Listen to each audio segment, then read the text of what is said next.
rising singers na medyo nadi-discourage kapag medyo matagal yung pag-akyat nila, pag-rise sila sa stardom o sa popularity. Anong advice mo sa kanila? Yes, so ngayon po nakapag-release na ako ng dalawang songs and hindi ko never in my life na in-expect na mag-release ako ng sarili kong kanta because I love singing. Dati nga sintonado ako eh. Pero kumakanta pa rin ako. So, yung advice mo para di ka mag-isip doon natin? Practice.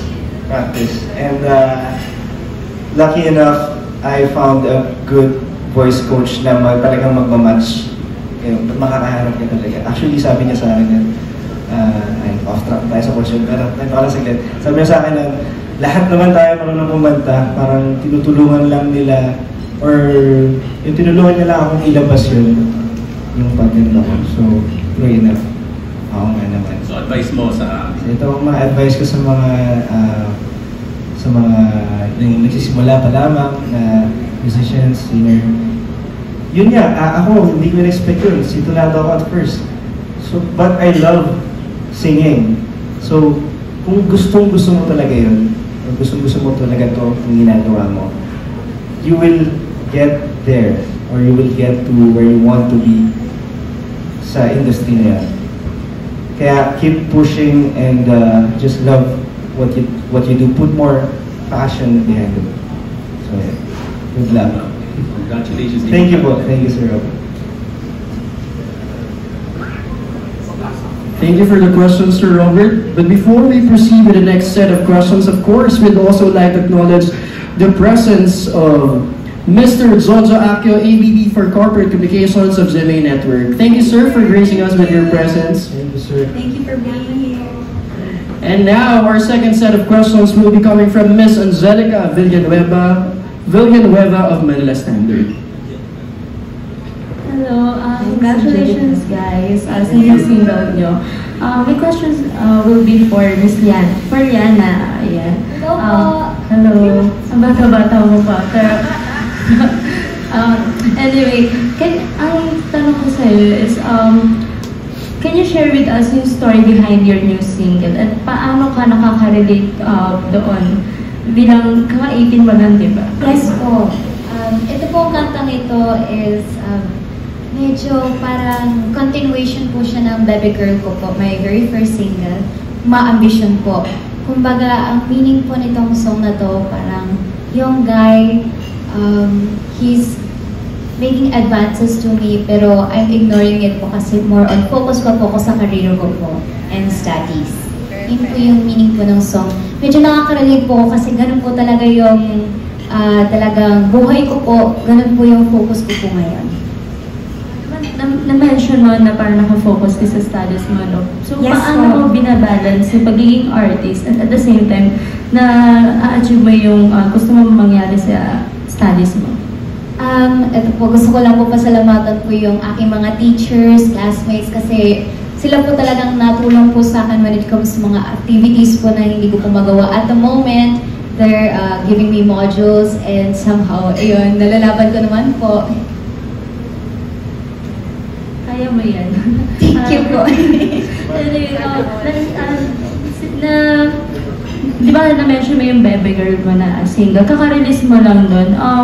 And this October, nasundan na siya kaagad. Yes. So, given that, where do you see yourself in the upcoming months? Ano pa yung gusto mo mangyari sa career mo?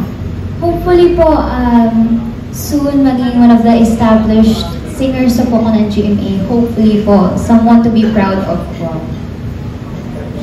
Thank you so much. Maraming salamat po. Thank you, Ms. Angelica Villanueva. Next, we have Mr. Albert Abelido of Chicanes. Hey, mabuhay! Good afternoon, congratulations. My question for Crystal, what was your first impression when this song was offered to you? And like, how do you want this to resonate to the audience? Thank you, Sir Albert. When they first sent me the song 4 years ago, actually.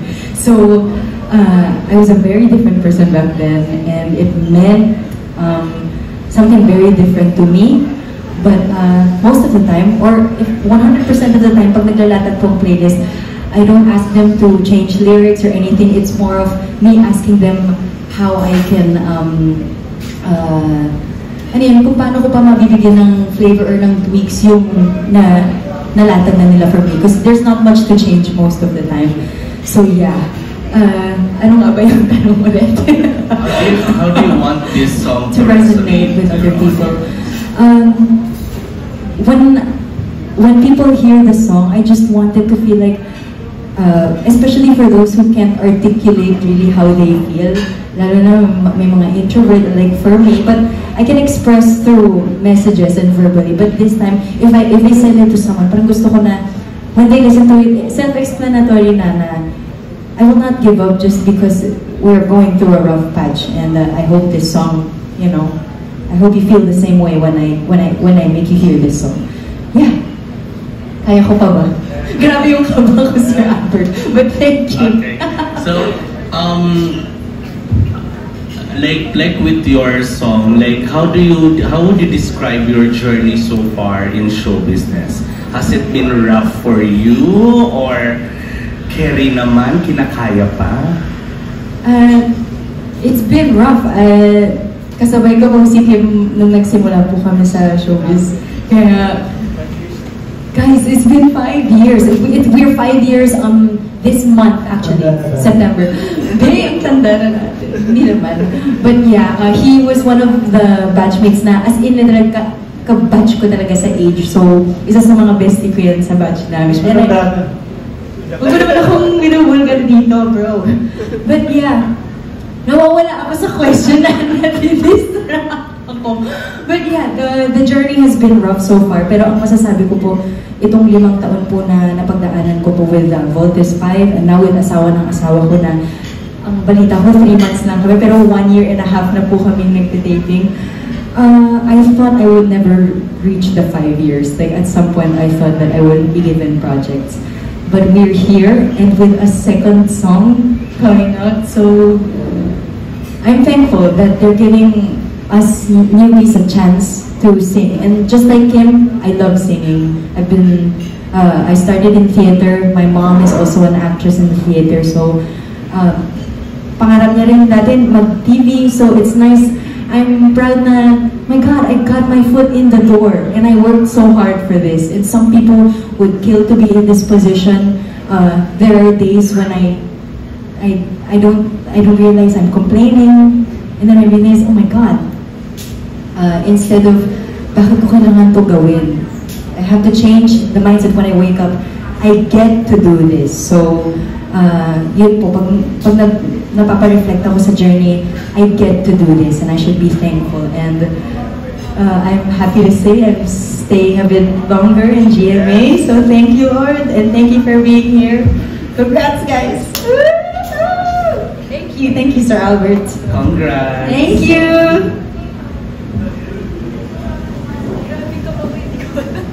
Thank you, Mr. Albert Abelino. Next, we have Mr. Gorgie Rudolph Pep.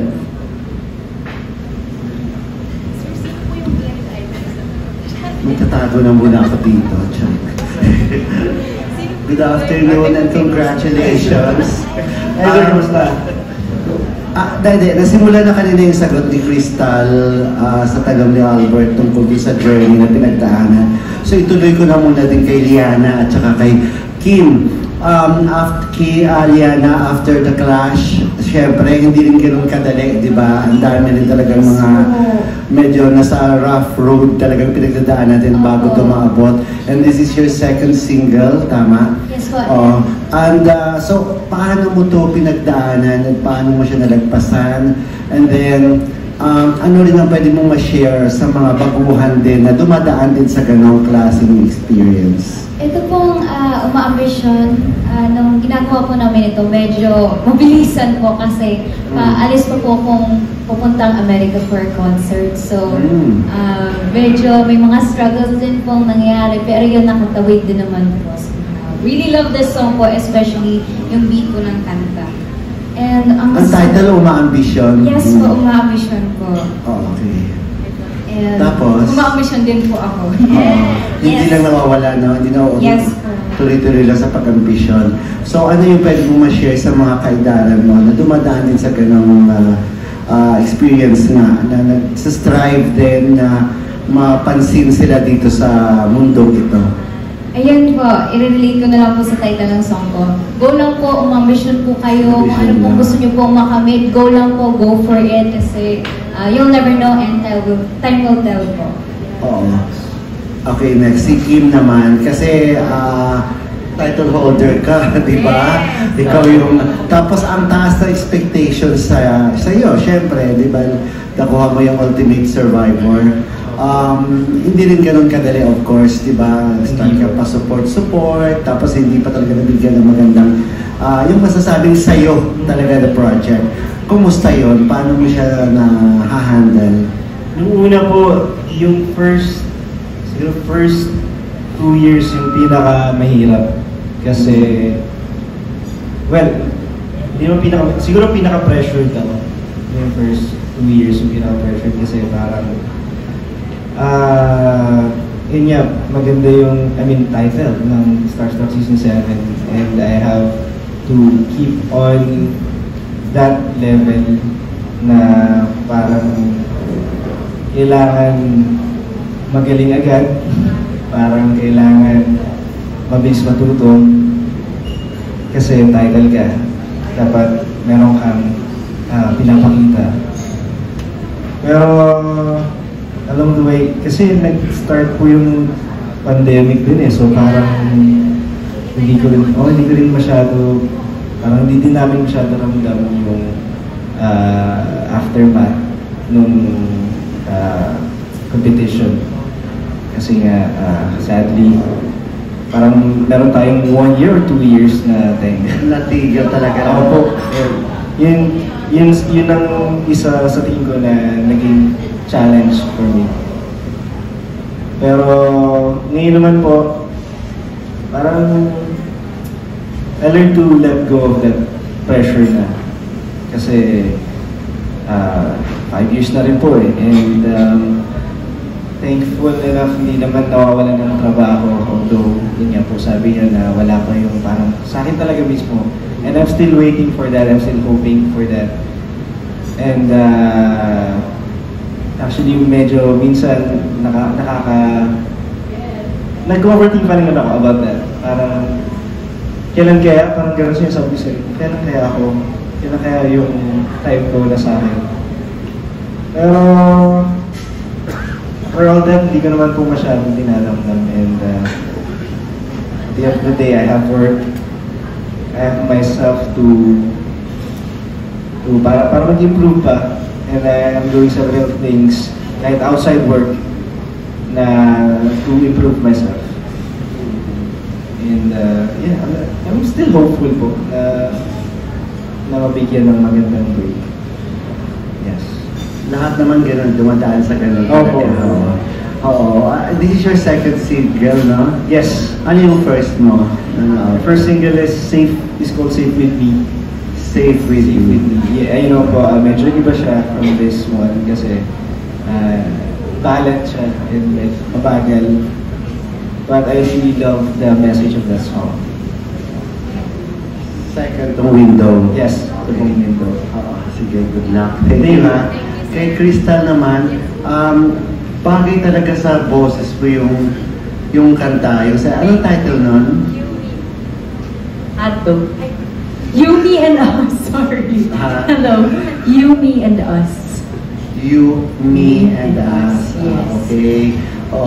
Yun ang mga tipong songs ang gusto mo talaga. Kasi parang sa boses mo, parang bagay talaga mapang-lounge. Yeah, mga tipong gano'n, yun yung gusto mo talaga. Actually, bago po ako mag-GMA, tumutugtog po ako dito sa Timog, sa Tomas Manato, nag-acoustic singer po ako. So, yun po talaga yung practice ko sa pagkanta. And sometimes I would dress up as a Disney princess and sing those songs. But I also write, actually it's different from the ballads that I sing for GMA.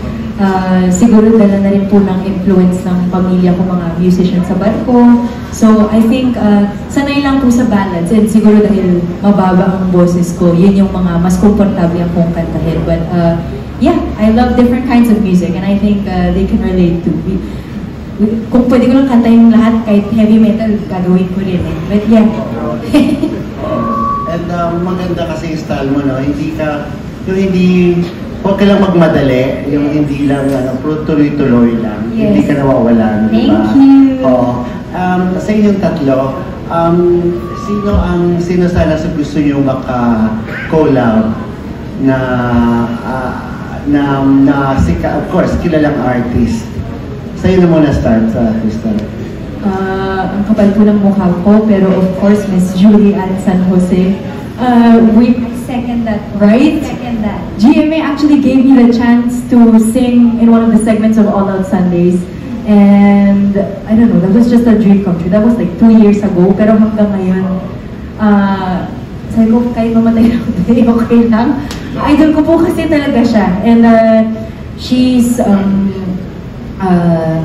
more than a triple threat. She can sing and dance and act and host. And I think she's a lot of what young girls like us aspire to be, especially in the industry. So yun po, Ate Julie, yeah. Yeah, Kim. Diana. Yes po. Ako po, ang gusto ko naman po sana makakolab po is Miss Lani. Especially po, Lubangko. galing pong... Galing sa lucha, of course. Yes po. Oh, sige. Especially po, galing po The Clash. It's also a dream come true. And nung naalala ko po nung time nung kinanta ko po one of her songs na gaano kadalas ang minsan talagang sana someday maka-duet po kami. Oo, actually, ko talaga gusto ko manalo nun sa Dakla. Yes! Akala ko ikaw talaga dapat nun eh, di ba? Oo, pwede lang bumot. Pero naano ka naman, medyo na-disappoint ka rin na hindi mo nakuha. Or, kasi after nun, syempre iba rin sana kapag ikaw yung champion, di ba? Ikaw yung winner. Tapos, ang bata-bata mo pa nun, bro, ang lakas ng boses mo talaga. At parang feeling mo na udlo yung pag-progress mo as a singer dahil nga hindi mo nakuha yun. Hindi ka naman. Yes po, medyo disappointed po ako sa sarili ko po kasi during that time po actually, medyo nagkasakit po ako. So medyo, baka po one of the reasons kung bakit nangyari nga po yun. Pero I'm happy naman po sa results kasi ayun, nandito pa rin naman po ako.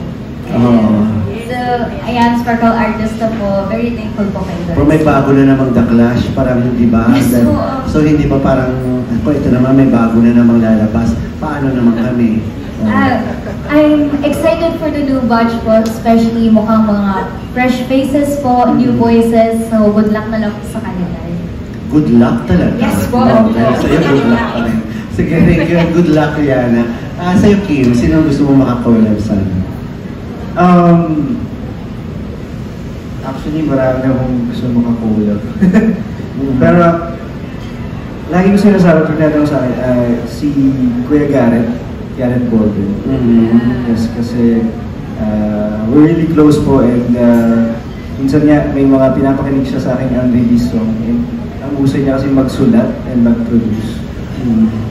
And Bro, ang galing-galing ni Garrett. Galing po. Lamunin ka. Oo nga eh. Oo. Kailangan kong mag-ano. Pro challenge sa'yo yun. Challenge po sa akin yun. Like, kanina nung nagpe-perform ka, Kim, sorry ha, nabati lang. Nagpe-perform ka, ang nakikita ko sa'yo talaga na style sana na makakola mo, mga tipong ganon. James Reid, mga tipong ganon. Actually, gusto ko. Mga ganon sana. I listen to his songs po. Gusto ko rin. Bagay sa'yo. James Reid. James Reid or Sub Conception. Yun na lang yung sagot mo, huwag na si Garrett. James Reid na. Okay. Okay. Thank you and good luck. Thank you, Mr. Gordy Runa. Next, we have Mr. Richard Paglikawan of Lionheart TV. Hi, sir. Hello po. Hello, good afternoon. Yung question ko ay para kay Crystal kasi Kanina na-share mo na ano, syempre nag-acting ka, nag-theater, syempre eto kumakanta ka. So, alam na namin yun, syempre sinare mo kanina. So, eto na lang, how do you manage your time so well? So, na makakagawa pa ng ganitong single? I don't know how I do it also. I guess you have to show up. Like, they playlist did all of this for us, and all we had to do is deliver. So that's my part, and I have to be here to do my part and show up. And I'm happy to be here. So, ayun po. Thank you. Pwede mo bang ma-share sa amin yung inspirasyon mo sa bago mong single, and may share ka bang hugot? Ang dami ko bang hugot sa buhay, bro. Alam ni Kim yan eh. Share na yun. Like I said po kanina, ibang-iba po yung 4 years ago when I sang the song. Makakapag-internalize na, well, of course, as actors, find hugot in anything, even if it hasn't happened to you. But when we had to revisit the song for the release this year, it means a completely different thing for me now. I'm very, very happy and in love. It's not, I think I can say that it's really not the type of, hindi mo parang high school na alam mo yun, just for the sake of having a relationship. But we've been through a lot in the last year, and I just think that every time I sing it now, those are the challenges that I remember. And when I sing the song, very direct and forward eh. Parang, bakit ako susuko sa kung anong meron tayo kung just because it's hard, just because we're having like a rough patch. But that's what love is. You stay even at your lowest, even at your loved one's lowest. So I hope that when other people hear the song, they feel the same thing. Eto na lang, Krista. May request ako actually. Ano na lang yung favorite line mo sa bago mong single, and how can you relate to it? And pa-request naman, pakanta ng line na yan.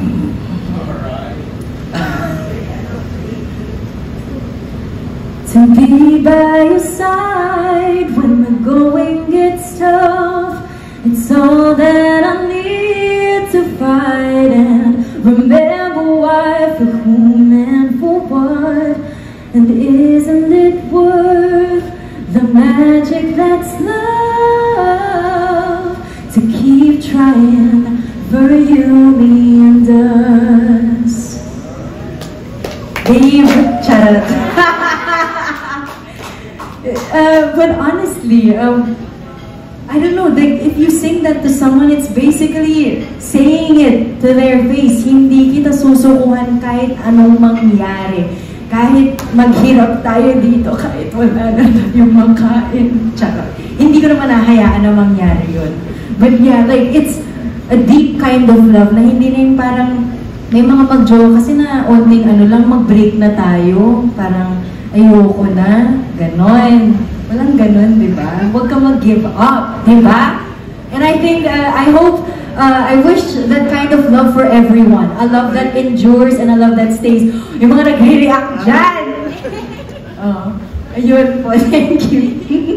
And thanks, Krista. Nakarelate ako. Ay, ayan na. Thank you, sir. I'm glad. Thank you, Sir Richard. Next, we have Miss Jamie Ortega of Soundcheck Manila. Hi guys, hello. Nice to meet you all. Hi. For Lian pala, kasi may new The Clash na nga. Anong advice mo sa mga contestants ng The Clash, yung new batch? Kung may bibigay kang advice sa kanila. Hello po, ayun. Yes. Magbibigay ko pong advice. For sure, magagaling po silang lahat. Ang mabibigay ko lang po sigurong advice po na siguro galing po dahil sa batch po namin, ang hinahanap po nila is emotion po talaga. Na mailabas po nila ng storytelling, na maramdaman po ng audience, especially po ng judges, siguro yun pong advice ko po na ibuhos mo nila lahat ng emotions mo na kailangan mo sa song. Yun po. For Kim, ano naman ako sa'yo, na-touch naman, na-ano ako sa kwento mo. I hope your big break comes soon. Ano ba ang dream role mo? Kaya baka naman marinig ng universe, ganyan. Universe? Dream role ko, bigyan mo na sa akin. And dream leading lady din siguro, yan. Oh! Dream role na lang. Dream role is... Kasi gusto kong gumagawa ng action sequences eh. Like, action and fantasy. Para malarulugan yan. Parang, para ikantadya, gano'n. Wow. Baka naman. Ano ka ba? Hindi ka ba natakot na, hindi ka naman talaga singer? Hindi ka ba natakot na mabash? Na, you know, parang kumbaga meron ka ba mga hesitation? Paano man na-overcome yun? Yung passion lang ba talaga nagpatulong sa i-overcome yun? Yung nagtumulong sa akin is GMA playlist. Yeah, honestly. But I mean, what was going through your head? Like when you have any hesitations or any ano? Marami, kasi... Paano mo na-overcome yung anxieties mo yun? I have friends and syempre, family na sinasabi sa akin. Of course, supporters ko na sinasabi sa akin, ganda ng boses mo. Kahit na hindi ako nag-agree minsan. And siguro talaga nag-push akin yung love ko sa music in general, sa pagkanta. Kasi kapag kumakanta ako, parang sobrang therapeutic siya sa akin eh. Nakaka-relax, and actually kapag may problema nga ako, it's either magra-ride ako or kakakaraoke ako all night. So, ganun ko talaga gusto kumanta at makinig ng music. Kaya siguro yun nag-push sa akin na kahit hindi naman yung first talent ko na pinakita or initially hindi naman yung pinupursue ko as a singer, hindi naman. Pero, yeah, gusto ko talaga kumanta eh. And I love listening to music. For Crystal naman, anong parang theater background mo? Did you think it helped you then? Now na you're para more mainstream? In what ways did your theater background help you na ngayon medyo mainstream na yung career mo with your new single? Thank you, Ms. Jamie. Sorry. Theater, sabihin naman parang showbiz din yan eh. Honestly, the community is also so much tea and issues, but sorry, redacted. But edit. Yes, pero siguro with the confidence. Sometimes even when I think I can't do it, in the theater I can't dance. I cannot dance for my life. But in the theater, my mentors say you have to act like you can and just appear like. Alam mo yun? Yes, something like that. But in terms of yung acting naman, ibang-iba po ang TV acting sa teatro. So, isa sa mga naging challenge ko po yan ng first few projects and guestings, first few years in GMA. But I'm glad meron pa rin po akong trabaho hanggang ngayon, nakapag-serye at guesting pa rin. And I think there's always room for improvement. I hope I get to take more classes kasi iba yung, I need to, you know, learn new techniques kasi may mga habits na hindi gumagana for, like, you know, my process on acting on TV and stuff like that. So yeah, long way to go. Curious lang ako, nakapag-pageant ka na ba? Ever beauty pageant? Parang my anxiety could never, Miss Jamie. Kaya ba yan yung back on this end? Remember me, joke. And you're pretty, you answer well. Okay naman nagda-nod sila. Salamat po. Oh, why not try in the future? Grabe po talaga yung anxiety ko. Siguro nag-auto lang siya kapag dito sa work, sa gym. It's easy to converse. But when I'm at home or when I'm with like my friends, I'm usually just listening in the corner and, you know, like, letting everyone shine and just enjoy lang ako seeing everyone. So yun, matagal ko na rin pong gusto kasi I like, you know, getting dressed up and I like my friends na ginagawa akong manika. Pero pag Q&A na, quiet na lang ako. Hindi ka naman sumagot, kaya mo yan. Thank you, Miss Jamie. Thank you, Salamat po. guys. I'll think about it. Thank you for that wonderful. Kayo naman din.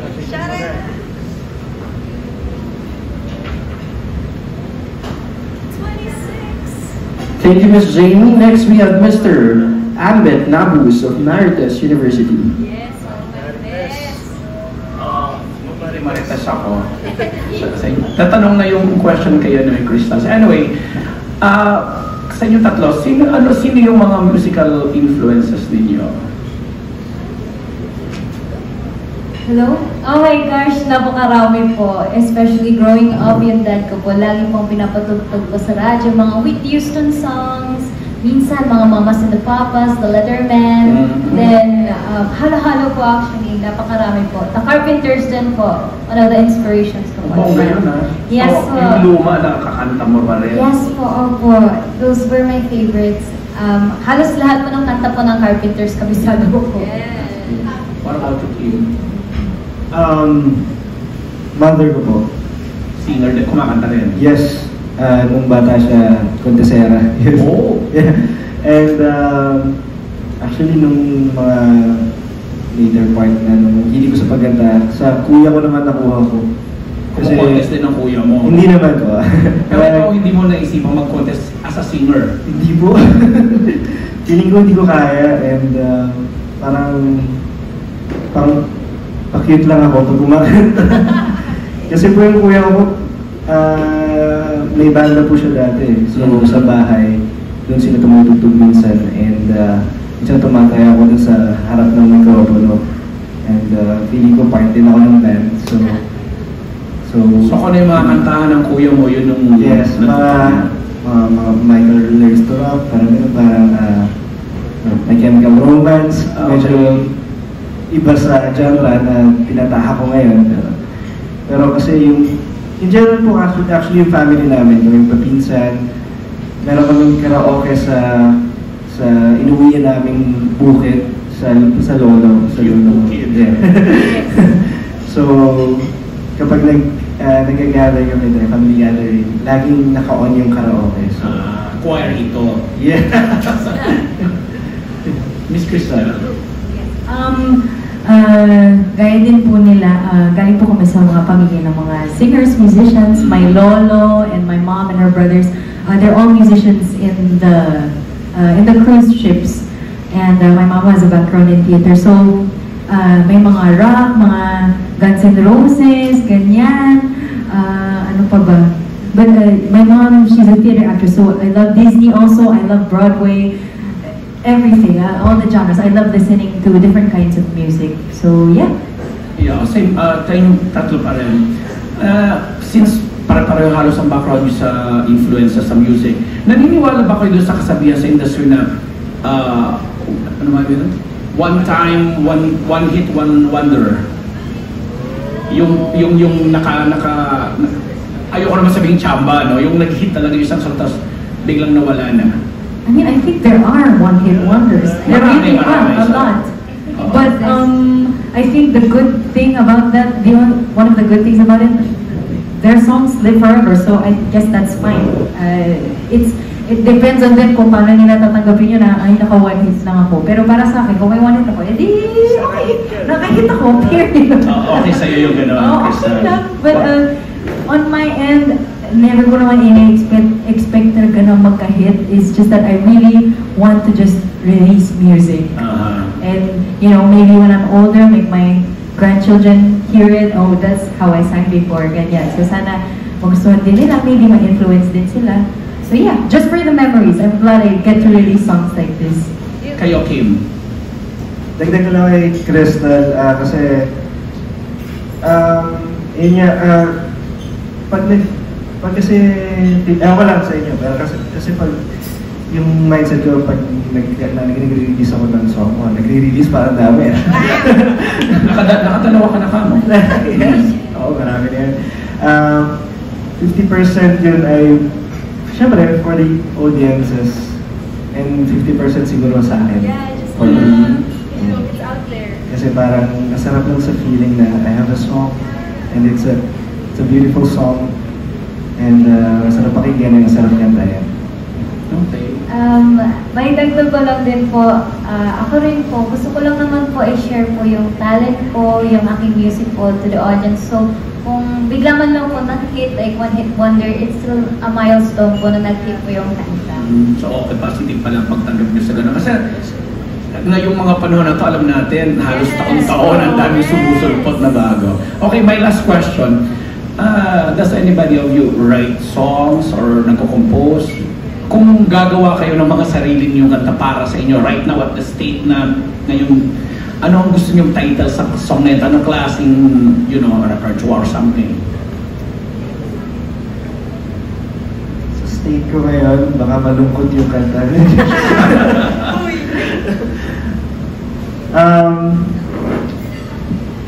Kasi I've been listening to Ed Sheeran's Ed Sheeran. Yeah, Ed Sheeran. Actually, isa po siya sa mga musical influence. And may song siya about loving thyself. It's called Save Myself. Parang if you want to save someone else, you have to save yourself first. Siguro somewhere about that topic. Title? To follow na lang. Okay guys. Ako po siguro in the state I'm in po, something hopeful kasi mahilig na po kung makinig ngayon yung mga kanta ni Maybe This Time, Forevermore. Yun po, parang na-LLS na po ko somehow. So baka something hopeful po, something... Bongga sa uma-ambisyon pala talaga. Yes po, sakong-sakto po siya. Ang title po, wala din po akong maisip. So maybe someday. Okay. Maybe someday. Okay, Crystal? For me, emotional. Siguro yung title, Hinga. Kasi? I think it would be about, I don't know, just releasing my anxieties. Parang nasa set kami kahapon, parang iniisip na, nag-uusap kami ng mga mentor namin and our other co-actors. Yung parang ending is, ang ending ng usapan is, kalaban ko is sarili ko. And I've been so anxious all year at taping and it's been crazy. Parang yung walang rason, nakakapag-deliver naman ako sa ibang sa ibang show. Pero ba't dito parang, di ko talaga, napaprustrate ako lately sa trabaho ko. Feeling ko, hindi ko nabibigay yung parang, yung gano'n. Yes, kung ano man yun. So anyway, I just want maybe to write a song about releasing the inhibitions, the anxiety, and loving myself and loving what I do. And parang believe sa sarili. Pinag-uusapan po ng mga mahal ko dyan sa GMA playlist na kilala nila akong wala talaga akong believe sa sarili ko. Oo, kailangan. Wala talaga. But everyone else, sila po yung nagpupush sa akin. So I'm glad I'm surrounded by the right people. So yeah, Hinga Girl, yun. Hinga Girl. Good luck. At sana Thank you, sir. may push ka rin namin na sumali ka sa beauty contest. Thank you so much. 26 Ka doon, from Charat. Salamat and good luck to the three of you. Thank you so much. Salamat po. Thank you, Sir Ambed. And our last set of questions will be coming from Miss Raj Alday of Random Republica. Hello, good afternoon.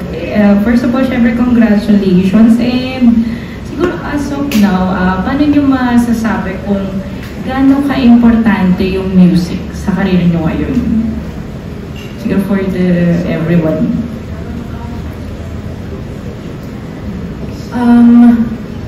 Mental health isn't talked about a lot, and I won't really go that deep into it, but I'm sure a lot of people can relate. We can't really bring our problems on set because everyone is working. Even the staff and the crew, mas pagod pa sila sa amin, honestly. And I don't know, during break time you can see people listening to music. It's downtime, it's if not an escape, it's comfort. Not just music, the entertainment industry, people on the news, like this is what yan ang pinapanood ng tao eh, yan ang nakapag-comfort sa tao, it affects people, so I think that it's, I don't know, it should be a vital part of life. A lot of songs, kahit na hindi pa nga nangyayari sa'yo, naapektuhan ka, diba? So I think, yeah, ano bang sinasabi ko? Ayun naman. Ayun, malaking bagay siya na parang for other people it's just a song, but people can listen to one song for a month on loop because it resonates with them that much. And my last song, Sindhu, because you know, it can relate and naaapektuhan ng chemistry ng katawan natin dyan, so feeling ko, it's science. It helps, basically, yun ang gusto kong sabihin, importante talaga siya.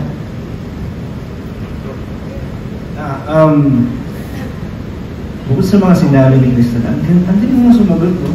Kung judge ako, panalo na to.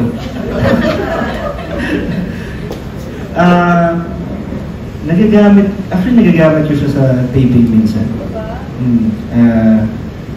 If I have to feel sad, especially if my heavy scene, I can listen to music and go to that emotion, go to that vulnerability. Kaya super need ko siya. I don't think na I can go on without music. Yeah, honestly. Yeah. Actually, kahit na, actually pag may problema ako, yun nga agad yung kinuha kong, I mean, when I started riding, sabi ko kuha ko ng intercom sa helmet. That way, I can listen to music while riding. So, yeah, super important siya. Same din po, because I kind of grew up with music po my whole life. Ayan, dad ko lagi napapakinggan kumanta. And sa tingin ko po kasi ang music, it relaxes me, it makes me happy. Sometimes it makes me stressed kasi yung mga times na hindi ko makuha yung note, hindi ko magawa to. Parang it's something na sa totoo lang po, if life without music is like a void for me. Parang nothing po ang mundo kapag wala pong tunog or music. Kaya sobrang important po niya talaga. Yung may song si Jason Mraz, Everything is Sound. Yes po. Parang ganun. Music is everything. Thank you.